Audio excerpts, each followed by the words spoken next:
In the shadow of China's tumultuous 19th century, amid crumbling dynasties and foreign invasions, a farmer's son stood on the precipice of history. His visions were not of gold or conquest, but of salvation, a kingdom without corruption, suffering, or oppression. But what forces drove this self-proclaimed brother of Jesus to ignite one of the bloodiest rebellions in history? Beneath the fervor and fanaticism lies a human story of ambition, alienation, and the fragile boundary between faith and madness. Hong Xiuquan was born in 1814 in a small village in Guangdong province, into a family of farmers whose hopes rested on their brightest son.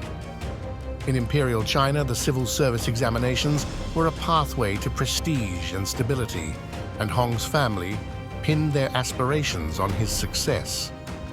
From an early age, Hong exhibited intelligence and diligence, immersing himself in the Confucian classics that formed the backbone of the imperial system. Yet the path to scholarly distinction was perilous. The examinations were grueling, with success rates so low they bordered on cruel.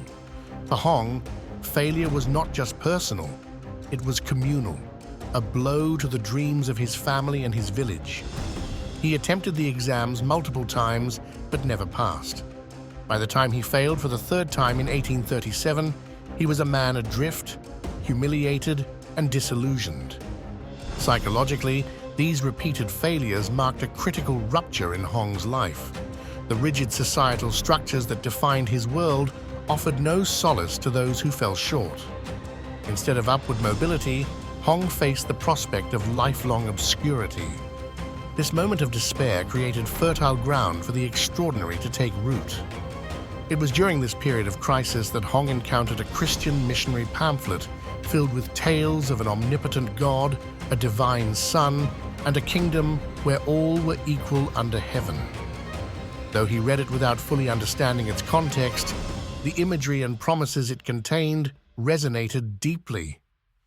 Shortly after, Hong experienced a series of vivid visions in which he claimed to have ascended to a celestial kingdom.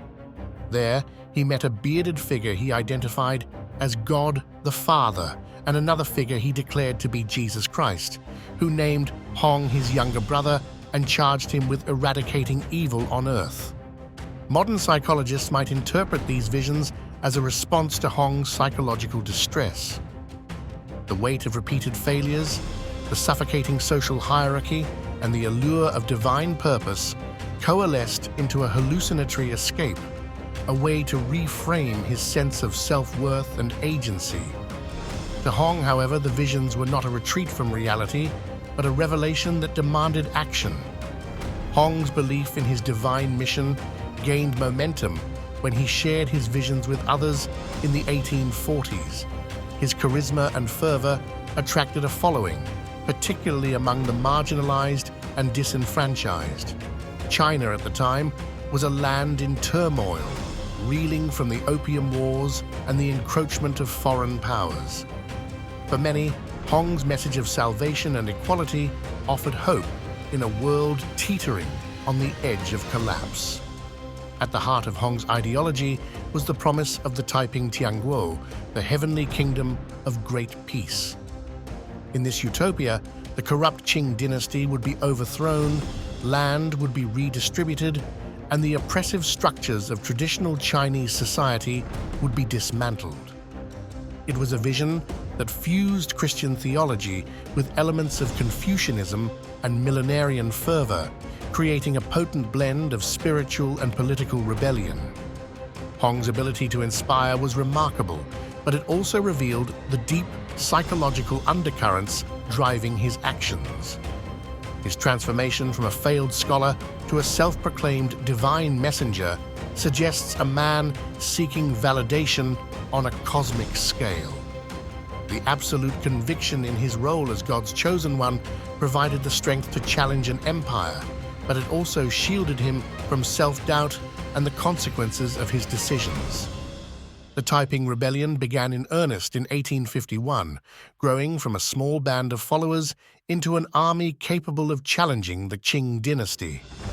For Hong, this was the fulfillment of his divine mandate. Yet, the rebellion's trajectory was as much a reflection of his inner world as it was a response to external conditions. Hong's insistence on absolute loyalty and his rigid belief in his own infallibility created both unity and tension among his followers. Within the Taiping court, Hong's rule took on increasingly autocratic dimensions. He claimed the title of Heavenly King and surrounded himself with an aura of divine authority. Yet, as the rebellion expanded, cracks began to appear.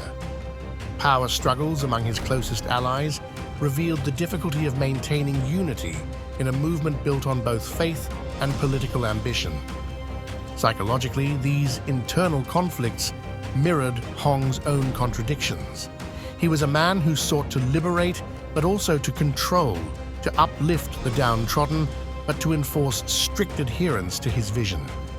The weight of leading such a monumental uprising, combined with his self-perception as a divine figure, likely contributed to a growing isolation. As the rebellion wore on, the brutality of the conflict escalated.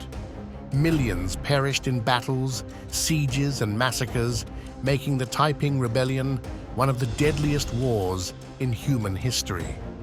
For Hong, the carnage was not a deterrent, but a necessary step toward the realization of his heavenly kingdom. This detachment from the human cost of his actions speaks to the psychological distance he had created between himself and the world he sought to transform. In the later years of the rebellion, Hong withdrew from active leadership, retreating into his palace in the Taiping capital of Nanjing. His behavior became increasingly erratic, marked by paranoia and an obsession with religious rituals. Some historians suggest that he may have suffered from a psychological breakdown, worn down by the pressures of leadership and the weight of his divine mission. By 1864, the rebellion was collapsing under the combined weight of internal dissent and relentless Qing military campaigns. When Nanjing fell, Hong's dream of the heavenly kingdom came to a violent end. He died shortly before the city's capture, reportedly from illness or suicide, leaving behind a legacy as complex and contradictory as the man himself. To understand Hong Xiuquan through a psychological lens is to see a man shaped by his environment, his failures, and his unyielding belief in a higher purpose.